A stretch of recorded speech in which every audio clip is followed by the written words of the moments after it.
I Liberi Geniatori tornano sul palcoscenico del Teatro Italia di Acerra nel 2018 con 2 spettacoli.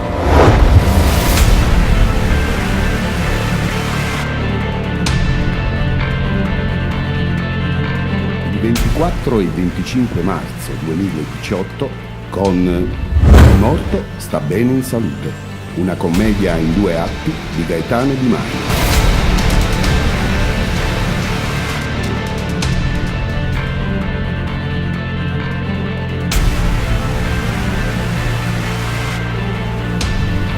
La seconda, il 7, 8 e 9 dicembre 2018, sempre al Teatro Italia di Acerra, con Arezzo 29 in 3 minuti. Una delle commedie più belle scritta dalle penne di Gaetano e Olimpia Di Maio, che riproponiamo dopo 5 anni dalla nostra carriera, in omaggio alla grande Luisa Conte, in occasione del 25° anniversario della sua scomparsa, che insieme a Nino Taranto sul palcoscenico del Teatro San Lazzaro di Napoli fece di questa commedia uno dei suoi cavalli di battaglia.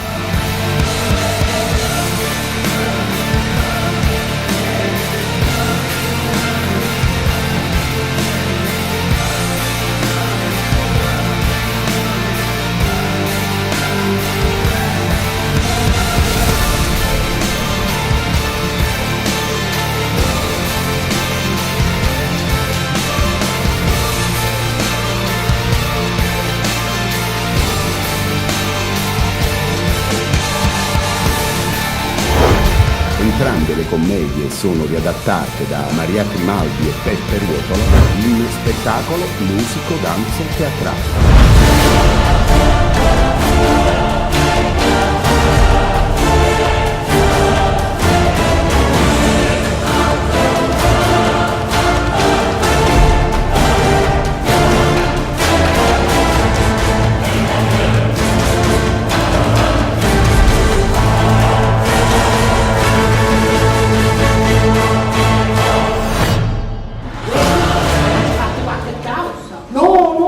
Che non ti sente bene, roba di viscere. Caccia la lingua, mamma, caccia! Dici no! Sono andate tanti che mi piastrano, ma tante che mi piastrano, per cui tu trovi lo sparato in pronto, e non mi costruisco!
Veniteci a vedere, spenderete bene il vostro tempo a teatro, impegnando poco di tasca e molto di cuore. Non sarete trattati da comuni spettatori. In quelle serate uno di voi potrete vestire a sorpresa i panni da geniatore.